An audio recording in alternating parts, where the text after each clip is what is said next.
Lucy Nerds! Mais uma, a Lucy Live. Como sempre, né? Exatamente, então já a notificaçãozinha para vocês aqui, estamos gravando duplamente, né? Então, hora olha para cima, hora olha para baixo. Nossa tradicional live, nossa tradicional Lucy Live, dia de domingo, tá acabando, sobre o Westworld, tá acabando. Né? Vamos fechar aí várias questões, certamente deixarão outras. Isso, né? A terceira temporada tá confirmada, então... Então, Vanishing Point. Seria algo como ponto de fuga, né? Isso. Eu tenho uma tese. Tá bom, primeiro, ponto de fuga antes da sua tese, porque Eduardo gosta das teorias mais avançadas. Exato. Ponto de fuga é um termo muito utilizado em arte, em desenho, né? Isso. Que remete realmente a um ponto no horizonte onde toda a sua... o seu desenho vai, a sua... Converge. Isso. Seria um ponto de convergência de várias linhas paralelas, mas no horizonte. Então são paralelas que, como tendem para o horizonte, elas tendem a convergir para o mesmo ponto. Tudo a ver com o episódio, realmente, que a gente vê narrativas em paralela, narrativas paralelas, né?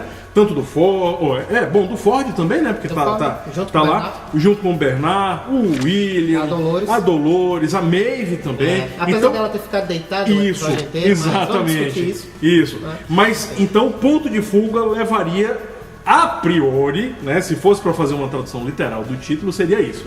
Mas vamos às teorias de Eduardo. Eu acho que você está absolutamente certo, mas eu acho que como sempre, o Westworld ele trabalha com a complexidade. E o subliminar, né? Alguma coisa nas entrelinhas. Eu acredito que também, porque este episódio foi o episódio do Homem de Preto, como já tínhamos previsto. Aliás, a gente acertou várias coisas. Vamos discutir isso na instante. Isso. Ele também é o nome de um filme cult dos anos 70, que não por acaso é o ano que saiu o filme do Westworld. E neste filme, ele conta a história de um ex-fuzileiro, monta uma oficina e ele tinha trabalha com carros, comprando, vendendo carros, enfim. E aí neste filme específico ele faz uma aposta de levar um veículo de um ponto A até um ponto B e o cara fazer isso em um dia e meio. Ele teria que dirigir loucamente e tal pelos Estados Unidos, uma espécie de road trip. Só que aí nessa ele passa recebe uma notificação por excesso de velocidade. E ainda assim ele não para, e aí vai tendo uma perseguição policial, todo mundo vendo atrás do cara, e o cara não para até que chegar ao seu destino. E essa história é baseada numa história real que aconteceu nos Estados Unidos, de uma pessoa que realmente pegou um carro, fez uma aposta para atravessar o estado, teve uma perseguição policial e morreu nessa perseguição. O que eu acho que é a relação aí é justamente aquela questão da obsessão do William. Exatamente. Tem tudo a ver. Né? De você ter ali um objetivo e você não ver, não se poupar. Você aceitar todos os custos, tudo que vier para você alcançar aquele objetivo que você tem na cabeça. Que é a rota dele do Homem de Preto, e isso ficou já há muito tempo, claro. E nesse episódio, realmente. Outra coisa aqui, fazendo uma referência, meu amigo, demos um adentro, mas dentro mesmo. Nada por nada. Tinha canais aí, a gente tava vendo aqui com 40 mil views, mais de 100 mil inscritos, né? Tal. A gente acompanha também, até pra ver as teorias, que os caras não sabiam o que era a Ford e nós dissemos. A Ford era onde estava o backup das experiências humanas. Mas tem que estar em algum lugar. Exatamente. Tá vendo aí? Olha aí, ó. Bola dentro de Eduardo. Você pega os maiores canais aí, ninguém tava falando nisso e... Aqui nós falamos. Tá vendo? O conspiracionismo que brota daqui. Estuda tudo. Tem gente seguindo o canal aí, ó, 40 mil views, os caras não sabiam de nada. Nada, meu amigo. Até o chapéu apareceu tem gente dizendo que o chapéu é pra coletar fio de cabelo. Eu falei, o cara não assistiu o episódio, não tem condições. Enfim, vamos lá. Discutir o que apareceu nesse episódio. Bom, a gente tem, como a gente falou, né, as narrativas em paralelo ali convergindo para um mesmo ponto. Então aparece a Maeve, embora deitada, aparece a Dolores com o Ted e com um semi-desfecho para a história delas, que realmente foi uma quebra de expectativas. Se bem, outra que a gente tinha dito. Isso, que ele teria consequências. Exatamente. Não é? A gente não sabia exatamente a que consequência chegaria, mas o Ted ele já estava demonstrando. Vamos lá, vamos falar disso. Vamos trabalhar esse ponto. O Ted, quando ele foi reprogramado, a gente viu que no início, pelo menos logo quando ele apareceu, que Eduardo até batizou de Creepy Ted. Creepy Ted. Logo quando ele apareceu, realmente foi chocante. E parecia que ele estava muito confortável naquela situação. Mas depois você começa a sentir que, na verdade, ele não estava tão à vontade assim. Sim. Na verdade, ele talvez estava se segurando ao máximo por todo o diálogo que ele mostrou nesse episódio, numa cena que realmente foi, pra mim, uma das mais fantásticas assim, da série inteira. Porque mostra a relação que o Ted tinha com a Dolores. E como ele já tinha adotado a consciência, ele deixa claro, foi desde a primeira vez que eu abri os olhos. Proteger a Dolores. E, gente, aquilo foi tocante demais. Eu acho aquilo ali extremamente interessante por um aspecto. Mostra que mesmo com a Dolores fazendo todas as alterações que ela fez no Ted para que ele servisse a ela... Ele não culpava ela em nenhum momento. Não, e o núcleo, digamos assim, do Ted sempre foi... Sempre já era aquilo. Então, de proteger a Dolores. Então, né? mostra... Tanto que ela fala, você não quer me fazer mal. Ele, sim, não quero. Não vou. Então, mostra que talvez... Porque aí a gente tem dois aspectos, né? Mostra que talvez a Dolores não precisaria chegar àquele ponto se ela estava pensando apenas na autoproteção. Sim. E mostra também que a relação realmente do Ted com a Dolores era de uma... sei lá, era sublime do Ted para com a Dolores, não o contrário. Porque na prática, o fato dela ter tentado dobrar ele na marra igualou ela aos humanos. Totalmente. Sim. Quer dizer, se ela está tentando combater os humanos, ela fez exatamente o que os humanos fizeram desde o início. O que é um cruzamento da narrativa da Dolores com a do próprio William, que são pessoas que o quê? Não medem consequências, não medem esforços para chegar aos seus objetivos. Exatamente. Falando agora do Homem de Preto, o episódio é muito dedicado a ele. Me surpreendeu a relação, não esperava que a relação dele com a mulher, né, fosse naquele nível. Na verdade, o que incomodava ela não era que ele era um psicopata, porque ela sentia que ele era falso, que ele nunca se mostrava. Exatamente. Olha, e depois... Fala, né? Ela achou que tinha achado uma pessoa que fosse real e na verdade ela disse ele era uma mentira, na verdade. Alguém que fingia melhor que os outros. E aí exatamente. Enganá-la. E, gente, a hora quando ele se abre pra ela. Velho, o Ed Harris, a gente já falou isso antes. Ele rouba cenas. Ed Harris e o próprio Anthony Hopkins, olha, sinceramente, não que os outros não sejam bons, mas esses dois. E na hora que ele senta na cama ali, que aí já é mais pro final, e quando chega que ele senta e ele começa a falar que ele sempre soube, não é? Que no início ele viu ali, era uma mancha. Tal. Gente, a maneira como ele descreve, e aí realmente ele conclui que ele sempre enganou todo mundo, menos ela.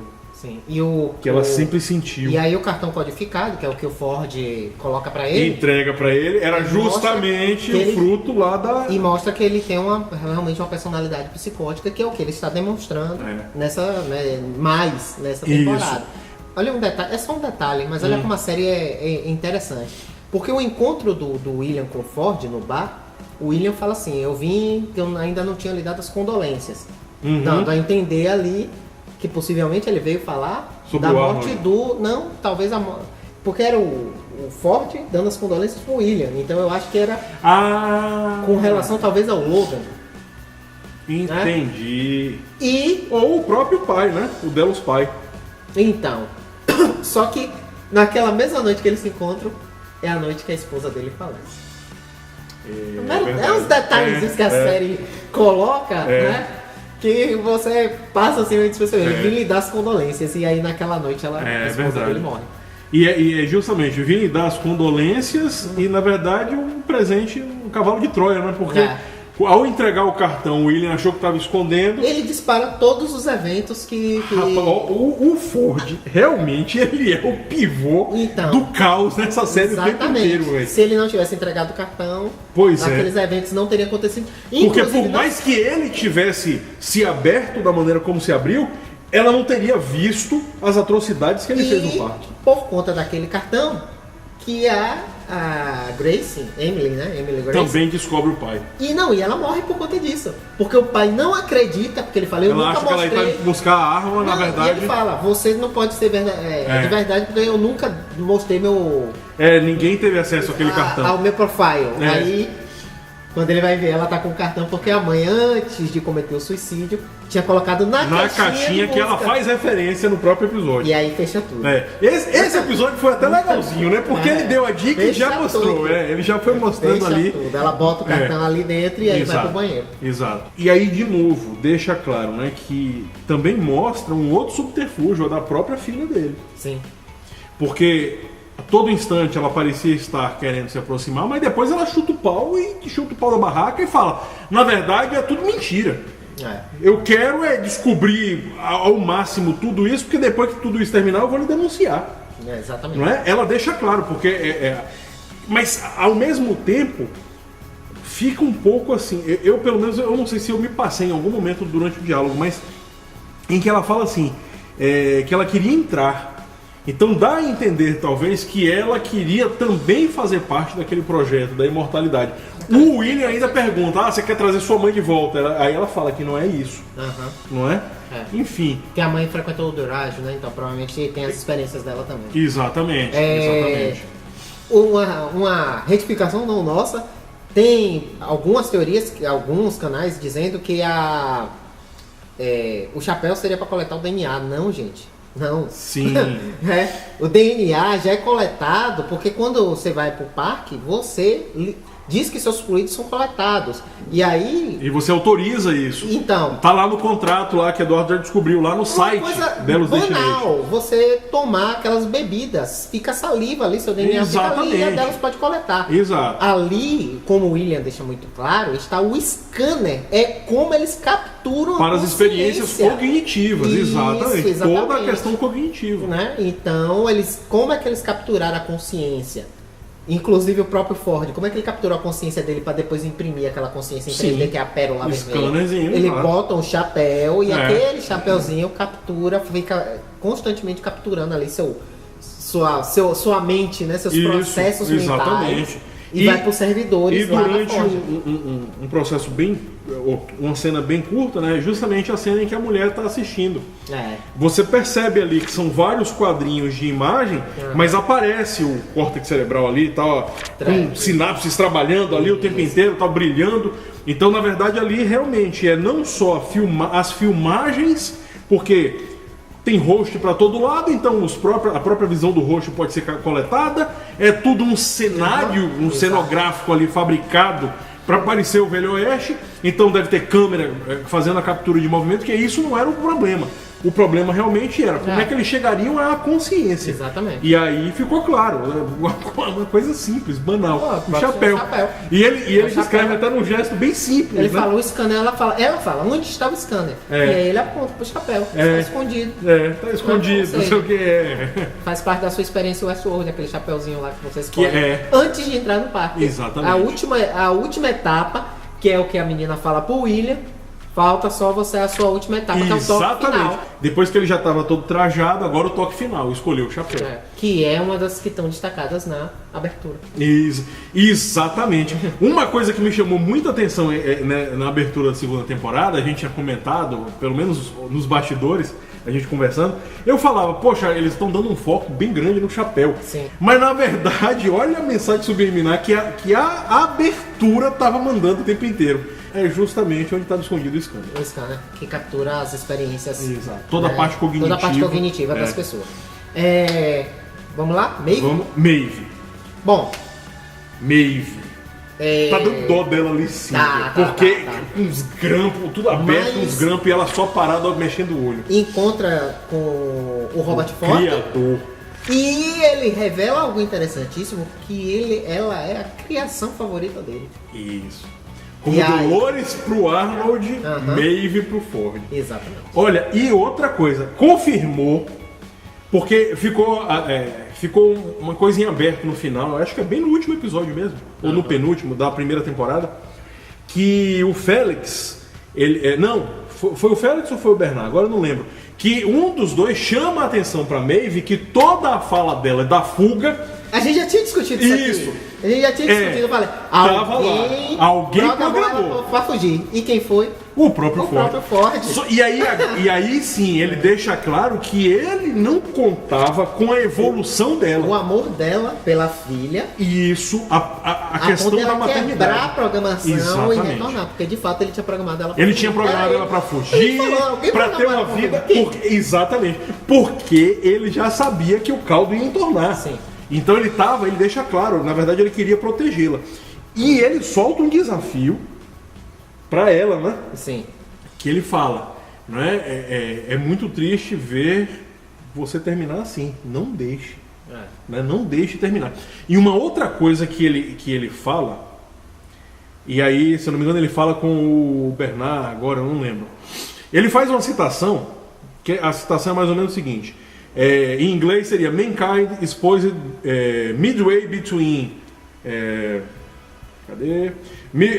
gods and beasts. Então seria a humanidade está localizada no meio do caminho entre lá ele coloca entre os deuses e os demônios. E as feras, né? E as feras, né? The beasts ou traduzido acho que ficou como demônios. Sim.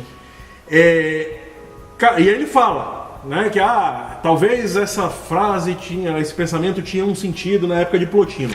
Plotino foi um filósofo grego, um dos mais importantes filósofos de língua grega, e que ele tinha uma visão que era muito interessante. Deixa eu buscar uma pesca aqui, porque eu não sou filósofo, mas então deixa eu buscar a pesca aqui para o que ele colocava.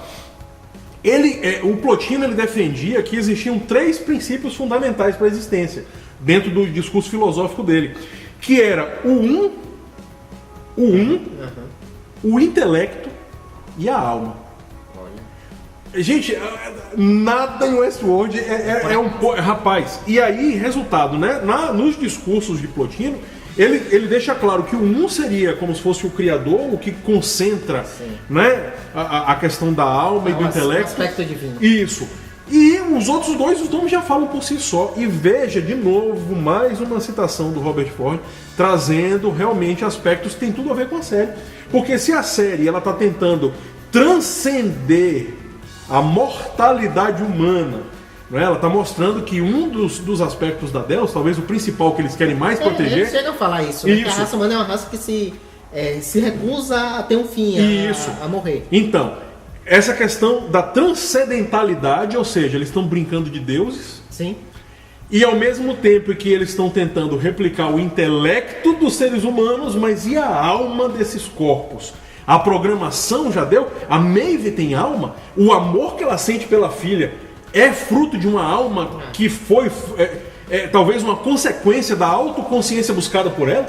Gente, toda vez que Robert Ford aparece, o Anthony Hopkins também é um ator fantástico. Essa série não seria a mesma se fosse qualquer outro ator interpretando. Gente, tudo que ele fala é de um peso absurdo. Eu só não sei quanto tempo ele vai durar na série, porque é um ator caro, que torna a série muito cara. Sim. Né? Ele e o Eddie Harris estão levando uma parte considerável do orçamento. Vamos ver até quando a HBO aguenta isso aí. Verdade. Faltou alguma coisa do episódio passado? Tem muita coisa, na verdade. Né? Mas, o Bernard, né? Sim, o Bernard. De antemão, quando ele procurou o código dele ali, o código do Ford na mente dele, obviamente que o Ford... ele não deletou o Ford. Não seria tão fácil, não seria tão simples. Ford deu uma tipo assim, deu uma folga pra ele, vai. E o Ford, como eu já tinha demonstrado, quando eles se encontraram dentro do berço, do Cradle, isso. Ele estava, não por acaso, a gente falou aqui, tocando piano, porque ali era a forma dele demonstrar que ele ainda estava no controle de tudo, exatamente. Né? E é aquilo que a gente falou, ele se tornou a própria criação. Isso. Então ele está em tudo que foi criado. Exatamente. Ele já apareceu no promo, ele vai aparecer, ele continua dialogando com o Bernard. E rapidinho, uma coisa importante, porque até então, apesar dele estar ali no backup, né, ele estava lá no Cradle, no berçário, e estava no sistema como um todo, mas ainda não tinha tido uma deixa para ele sair. Ele saiu pelo Bernard. E ele alcançou a Maeve, como a gente acabou de falar, através da rede malhada. Ele chegou perto ali, aí ele pronto, aqui já, e ele ainda fala isso, aqui já é suficiente. E meu amigo, daí em diante, porque lembre-se que no episódio anterior, o 8º, que Eduardo fez a live, lá o do indígena, que fantástico aquele episódio. Muito bom. já deixou claro que ela estava conversando com ele através da filha. Então, quer dizer, para que o Ford agora realmente tenha alcançado todos os hosts, absolutamente sem exceção, acabou. Já é a realidade. De fato. O alcance da Maeve, com certeza, aquela programação, aquele presente que deixou para ela, foi o destravamento das poucas funções administrativas que ela ainda não tinha acesso. Isso. Tanto, e aí já vamos entrar na questão da promo. Isso. A promo mostra ela controlando os animais. Que era o que faltava ali. Né? Porque todos os hosts humanos ela já estava controlando. Agora. É só um detalhe que eu tinha esquecido com relação ao Ted. É um detalhe que eu não sei o que vai, mas o Ted deu um tiro na própria cabeça e aparentemente morreu. Mas o corpo do Ted foi encontrado naquele mar. Sim, de fato. E aparentemente não estava com a cabeça danificada. Eu confesso que eu não voltei, porque o tiro entrou de um lado, deve ter estragado mais do outro. Eu não lembro o lado que mostra ali realmente. Mas de toda sorte mostra quando naquele mar que o Stubb chega no primeiro episódio. Que é o que está convergindo. Já se sabe, ali é justamente a forja. Isso. Né? Aquele mar vai surgir justamente onde era a forja. E aí o Ted, né, foi um dos corpos que foram resgatados, foi justamente o do Ted, e é um dos corpos, inclusive, que eles falam que 1/3 dos dados foram... aí que tá, a expressão em inglês é meio estranha, porque eles não falam bem exatamente apagados, eles falam como se tivesse sido corrompidos, extraído, na verdade, né? Migrado para algum lugar. Eu realmente não Ele não deixa rastros, é mais ou menos isso que eles falam na frase. Falando da promo agora. Isso. Daqui a pouco tudo vai ser revelado, mas sabemos que a promo episódio de 1h30, fantástico. Ela vai se conectar com o primeiro episódio, onde o Bernard é achado na praia. E aí vamos saber finalmente quem é aquela pessoa, porque eu não acredito que seja o Bernard, porque ele tá sem o óculos, ele tá sem a marca do tiro na cabeça, coisas que a gente já vinha alertando, né, desde o início. E a gente já viu que tem um depósito cheio deles, né? Então, tem um aspecto interessante que na promo aparece a Charlotte Hale conversando com alguém que parece a própria Charlotte Hale. Então. Mas, gente, essa promo é tanto flash, frame a frame que tem que sair olhando. O que não significa muita coisa, não. A Charlotte entrou também no parque. Então ela pode ter tido sua cognição copiada e ali pode ser a demonstração de que sim, eles já estão fazendo corpos humanos, como já tinham feito do Delos Park. Do Jim Delos. Isso. O Jim Delos aparece. Sim. E na promo fica claro que tanto a Dolores, quanto o Bernard, quanto tem uma terceira pessoa, não estou lembrando agora. Mas enfim, Dolores e Bernard estarão dentro de uma simulação. Da simulação, provavelmente da forja. Por aquele esquema da tela. Aquele esquema da tela que a gente já comentou. Quando tem a tela cheia. A letterbox. Isso. É porque eles são tá meio widescreen, né? Isso. Fica com as tarjas pretas em cima e embaixo. Seria um padrão mais de cinema até. Inclusive o Jim Delos, quando ele aparece, ele tá com o rosto danificado da maneira como ele foi deixado lá no local de simulação em que a Elsa e o Bernard supostamente incendiam ele. E onde o próprio Bernard chega a dizer, lembra que a gente comentou isso, que poderia ser um delírio do Bernard, porque ele mesmo fala em algum momento que ele não está lá. É verdade. Então, vai ser respondido na instante. Ou não! Eu acho que acho que eles vão fechar. Não, eu acredito que eles estão fazendo de forma muito competente, né? Da mesma forma que na primeira temporada. Eles entregaram, acho que talvez o principal choque da primeira temporada foi o William, né, que era o Homem de Preto o tempo inteiro, né, que era justamente a jornada de transformação dele. E é isso que é interessante, né, que se a gente for pegar a trajetória para meio que fechar agora, lá quando ele vai a primeira vez com o Logan, não é? Você vê que ele era o correto, ou pelo menos ele tentava parecer correto, mas você vê que ele persiste naquilo, até ele perceber a Dolores, não é? Até ele perceber a perda ali da Dolores e tal. Eu acho interessante a relação do William com a Dolores, porque no ponto que a narrativa está, eles são iguais. Só que um é humano, aparentemente humano. Já que ele passou pelo scanner, mas depois mostra ele futucando o braço ali. Eu ainda acho que ele é humano. Eu também acho. Que aquilo ali faz parte da psicose dele. Isso, eu também acho que é humano. O grau de psicose dele. E a Dolores, mas todos são obcecados, extremamente obcecados. São. Não, e é interessante, né? A maneira como a Dolores se revelou ao longo. Sim. Né? Sim. Porque daquela criatura frágil. Aquela frase, né? Quer conhecer a pessoa, dê poder a ela. Aconteceu com a Dolores. Né? A Maeve, que aparentemente era o contrário, ganhou poder e olha, se revelou outra pessoa. Mas é. Interessante, essas relações de poder. A gente já falou disso também, né? A migração dos posicionamentos. Sim. Porque a Maeve, que seria aquela pessoa mais. Não maléfica, mas mais cheia de malícia, né? Com cafetina e tal. Ela acaba se tornando uma pessoa totalmente obcecada pelo amor, o amor da mãe ali e tal, e vê que ela passa a ter até certos momentos de perdão, de perdoar mesmo os outros, né? E aí ela tenta programar, deixa naquele episódio lá, o Akane no Mai. Ela quer que os russos acordem, né? Isso, exatamente. Ela tem feito um esforço pra isso. Por outro lado, a Dolores, que era aquela criatura que gostava de ver o esplendor do mundo e etc., realmente se tornou... Então... outra coisa que aparece é uma das cenas que aparece a Maeve justamente com aquele bando de hosts. Sim. Aparece a Clementine atravessando todo mundo, e aí lembremos que a Clementine agora está com uma espécie de vírus que faz, né? Isso. Contamina supostamente com o mesmo poder de controle que a Maeve possui. Num grau menor, pelo que eu percebi, porque seria só para eles se destruírem. Isso. Né? É um comando único, digamos assim. Porque a Clementine ela já tá meio que cerceada da... porque ela não tá desperta, ela obedece ordens. Né? Exatamente. Porque ela foi lobotomizada. Exato, é o que eu ia falar, ela foi lobotomizada. Então, assim como o Albernart, exatamente. Então mostra a Maeve do alto de uma estrutura, tem um negócio lá atrás, que ninguém sabe exatamente o que é, que parece um rasgo. Aí tem várias teorias. Alguns dizem que aquilo ali é como se fosse um chroma key, porque Youssef já tinha comentado isso.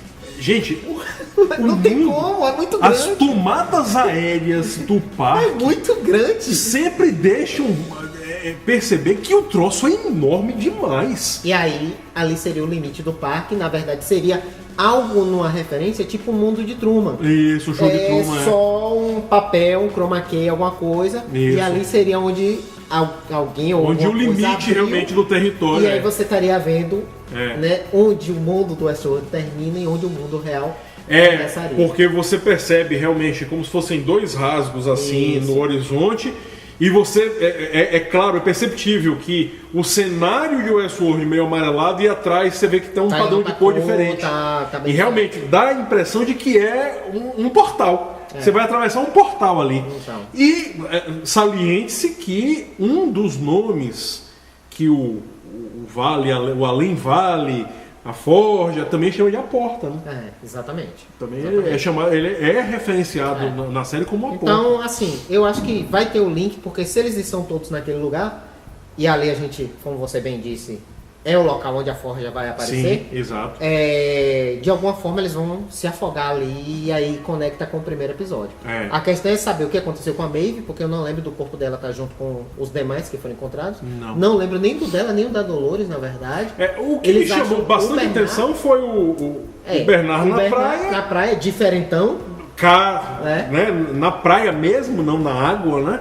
E o Ted chama atenção, o Ted, o James Marsden. Novamente o trailer mostra também uma das pérolas sendo coletadas, a unidade de controle, aquela redondinha, sendo coletada e colocada provavelmente na Forja. Há quem diga, eu ouvi de alguém falando que seria a consciência do Ford. Perdão, mas eu acho que não. Eu acho que a consciência é do Albernat.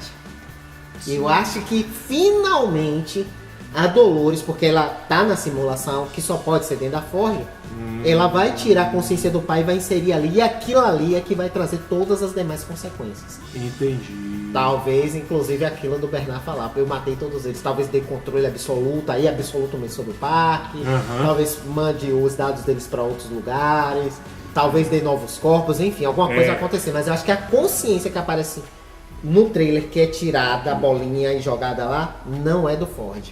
Ela é do Albernati. E eles vão finalmente executar aquela chave de acesso único, né? Aquela chave única que aparece lá. Eu sei. Enfim. A previsão de 1h30, então vai ser bom. Então, vamos lá. E aí depois disso, meu amigo, o Westworld só provavelmente em 2020, porque ano que vem é ano de Game of Thrones. Segura. Finalizando os trabalhos? Sim. Ufa! Não. Finalmente chegando agora a finalização, o último episódio finale do parque temático Westworld, que provavelmente vai dar um descanso aí por 2 anos. Youssef, essa frase de efeito. Para não termos problemas nem com royalties, nem com direitos autorais, nem com o que quer que venha a ser forjado nesta bendita forja, que é o objetivo de todo mundo, Basílios que Alucinedes. Gente, grande abraço.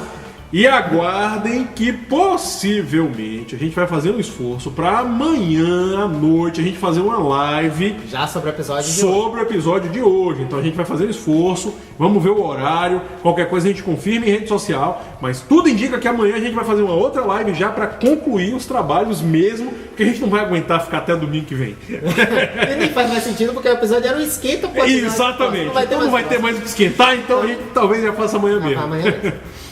Gente, grande abraço, pessoal. Obrigado pessoal da live aí que acompanhou a gente. Obrigado mais uma vez. Ao pessoal do YouTube também, um grande abraço a todos. Isso aí. E aguarde que vão ter novos vídeos. Exatamente. Abração, pessoal.